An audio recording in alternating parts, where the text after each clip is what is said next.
మీరే చెప్పాలి sir, face ఎలా ఉంది? నాకు హ్యాపీగా ఉన్నానా చూడడానికి? కామ్గా ఉన్నానా?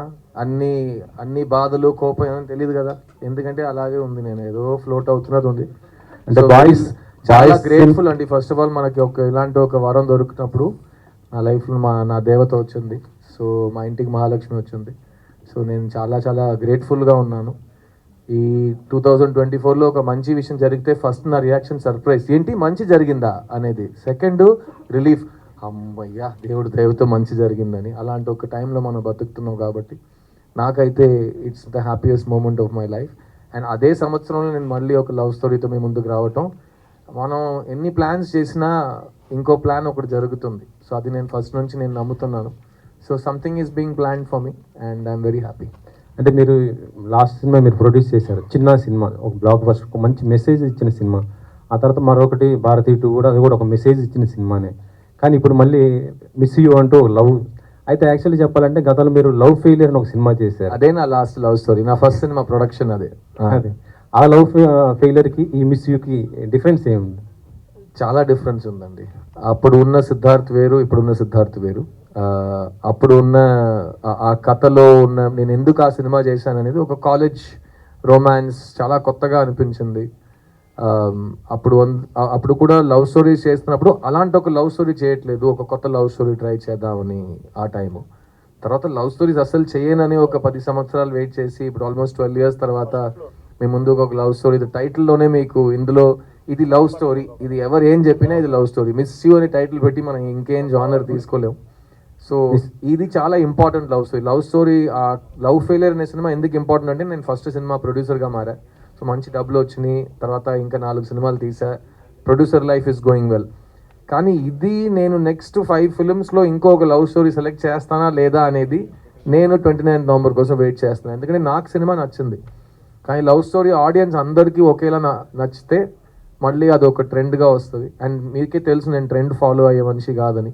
ఈ లాస్ట్ 5 yearsలో ఇలాంటి ఫిల్మ్ రాలేదు. సో అలాంటి ఫిల్మ్స్ వచ్చినాయి, అవి బాగా ఆడింది అని మీరు చెప్తే నేను దాని తర్వాత చేస్తే నేను ట్రెండ్ ఫాలో అయినట్టు ఉంటుంది. కానీ నేను నా హార్ట్ని ఫాలో అవుతున్నా, రాజశేఖర్ని ఫాలో అవుతున్నా, అండ్ ఈ సినిమాలో పనిచేసిన ప్రతి టెక్నీషియన్, ఆర్టిస్ట్ని ఫాలో అవుతున్నా. ఎందుకంటే వాళ్ళందరూ ఈ సినిమాలో పనిచేస్తున్నప్పుడు కానీ, ఈ సినిమా మేము డబుల్ పాజిటివ్ కానీ ఫైనల్ కాపీ చూస్తున్నప్పుడు అందరు బిలీఫ్ ఈ సినిమాలో కనిపిస్తుంది. అండ్ అందరికీ మళ్ళీ లవ్ స్టోరీస్ థియేటర్లో చూడాలండి అని ఒక మాట నేను విన్నాను.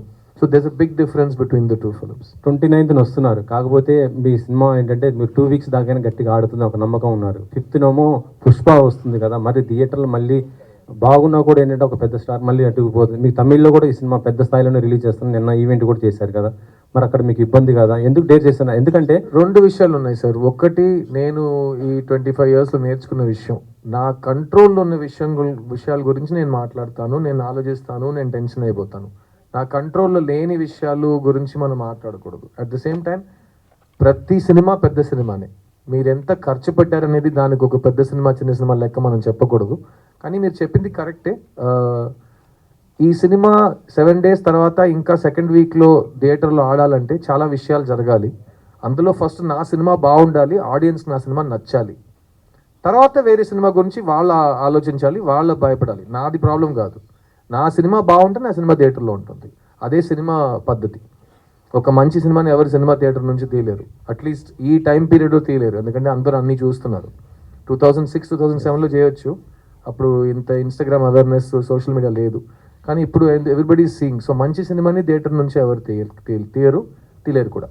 ఇందాక మీరు మాట్లాడుతూ అంటే ఎక్కడ అంటే జర్నలిస్టా లేకపోతే ఎవరు ఎక్కడ అంటున్నారు? అది ట్రోలర్స్ అండి. ట్రోలర్స్ ని కూడా ఇప్పుడు ఏం లేదు, నేను ట్రోలర్ ఎదవా అంటే ఏంటి సార్ మీరు ట్రోలర్స్ ని ఎదవలు అంటున్నారని. అయితే నువ్వు ట్రోలరా అని నేను అడుగుతాను. మీరు ఏ పనికి రాని ట్రోలర్గా ఉంటే మీరు సీరియస్గా తీసుకోండి, లేకపోతే మీరు లైట్గానే తీసుకోవచ్చు. ఎందుకంటే మేము ఎదవల గురించి మాట్లాడుతున్నాం ఇక్కడ. ఎదవలు ఎవరు లేరు కదా, ఐ కార్డ్ చూపించండి ఒకసారి. లేరండి, ఎదవలు లేరండి. సో నేను మాట్లాడుతున్న వాళ్ళు ఇక్కడ లేరు. సో వాళ్ళ కోసం ఎవరు సపోర్ట్ చేసి బెదిరించొద్దు ప్లీజ్. ఓకే, అంతే. Thank you sir. సిద్ధు గారు సార్ మీరు